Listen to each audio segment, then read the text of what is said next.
పవన్ కళ్యాణ్ నేడు పిఠాపురానికి వెళ్లనున్నారు. తొలి విడత ప్రచారంలో భాగంగా నేటి నుంచి ఏప్రిల్ 2 వరకు పవన్ పిఠాపురంలో పర్యటిస్తారు. ఏప్రిల్ 3న తెనాలి, 4న నెల్లిమర్ల, 5న అనకాపల్లి, 6న ఎల్లమంచిలి, 7న పెందుర్తి, 8న కాకినాడ, 9న పిఠాపురం, 10న రాజోలు, 11న పి గన్నవరం, 12న రాజానగరం నియోజకవర్గాల్లో పవన్ ప్రచారం చేయనున్నారు.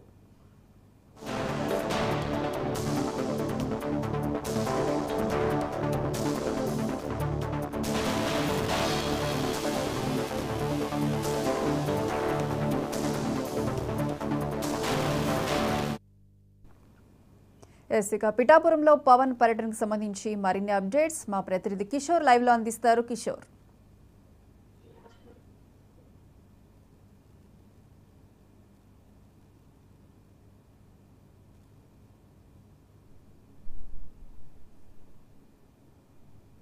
పిఠాపురం నియోజకవర్గం నుండి పోటీ చేస్తారన్నాను. అలాగే పిఠాపురం నుండి ఎలక్షన్ ప్రచారానికి సంబంధించి ఇక్కడ నుంచి ప్రచారం మొదలెట్టడం అనేది జరుగుతుంది.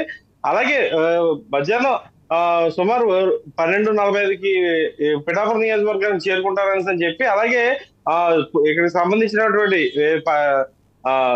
పాతకయ్యకి సంబంధించిన టెంపుల్ కి కానీ, అలాగే దత్తాత్రేయ స్వామి టెంపుల్ కి కానీ పవన్ కళ్యాణ్ వెళ్ళి ప్రత్యేక పూజలు నిర్వహిస్తారని చెప్పి జనసేన అధినేత నాయకులు, జనసేనకు చెందినటువంటి నాయకులు తెలియజేయడం జరిగింది. అలాగే దీనికి సంబంధించి పూర్తి ఏర్పాట్లు సంబంధించి ఎస్పీఎస్ వర్మ అంటే టీడీపీకి చెందినటువంటి మాజీ శాసనసభ్యులు, అలాగే పిఠాపురం టీడీపీ ఇన్ఛార్జ్ అయినటువంటి వర్మ ఈ పూర్తి ఏర్పాట్లలో నిమగ్నమై ఉన్నారని చెప్పి తెలుస్తుంది. అలాగే జనసేన అధినేత పవన్ కళ్యాణ్ కి సంబంధించినటువంటి పూర్తి ఏర్పాట్లని ఎస్వీఎస్ వర్మ గాని, అటు తగ్గల ఉదయ్ శ్రీనివాస్ గాని పూర్తి ఏర్పాటు చేసినట్టు తెలుస్తుంది. వారాహి యాత్ర విజయవంతం చేయాలని చెప్పి, అలాగే విజయపేట మోగించాలని చెప్పి జనసేన అధినేత పవన్ కళ్యాణ్ సూచించిన విధంగా జనసేన శ్రేణులు గాని, నాయకులు గాని, క్రియాశీల సభ్యులు గాని జనసేన అధినేత పవన్ కళ్యాణ్ కి ఘనంగా ఆహ్వానం పలికే విధంగా ఇక్కడ అంటే పూర్తి స్థాయిలో ఏర్పాట్లు చేయడం జరిగింది. అలాగే 50 మంది బైక్ ర్యాలీతో జనసేన అధినేత పవన్ కళ్యాణ్ ని పిఠాపురానికి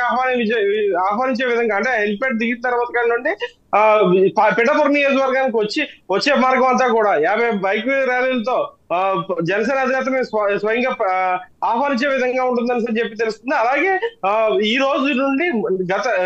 రోజు నుండి సుమారు 4 రోజుల వరకు ఇక్కడ పిఠాపురం నియోజకవర్గంలోనే పవన్ కళ్యాణ్ స్టే చేస్తారని చెప్పి తెలుస్తుంది. అలాగే సాయంత్రం 5 గంటల్లో 4 గంటల సమీపంలో జనసేన చెందినటువంటి పూర్తి స్థాయిలో నాయకులు ఎవరైతే ఉన్నారో ఆ నాయకులతో, అంటే పిఠాపురం నియోజకవర్గానికి చెందినటువంటి నాయకులతో పవన్ కళ్యాణ్ భేటీ అవుతారని చెప్పి తెలుస్తుంది. అలాగే జనసేన అధినేత పవన్ కళ్యాణ్ కి చెందినటువంటి షెడ్యూల్ ఏ విధంగా ఉండబోతుంది, ఎలా ఉంటుంది అనేది దిశానిర్దేశం చేసుకుని ఇక్కడ నుండి పూర్తి స్థాయిలో ఏపీ అంతటా కూడా ప్రచారానికి ఇక్కడ నుంచే శ్రీకారం చుడతారని చెప్పి తెలుస్తుంది. జనసేన అధినేత పవన్ కళ్యాణ్ మొట్టమొదటిసారి ప్రచారం ఇక్కడ పిఠాపురం నియోజకవర్గం 2024 సార్వత్రిక ఎన్నికల భాగంగా మొట్టమొదటిసారి పిఠాపురం నియోజకవర్గం నుండి పోటీ చేస్తారన్న తర్వాత కానీ ఇదే మొదటిసారి పిఠాపురం నియోజకవర్గానికి రావడం కూడా జరుగుతుంది. ఈ రోజు సాయంత్రం వారాహి యాత్ర పైన సభ నిర్వహించే ప్రయత్నంలో జనసేన శ్రేణులు ఉన్నారని చెప్పి తెలుస్తుంది. Right Kishore, thank you.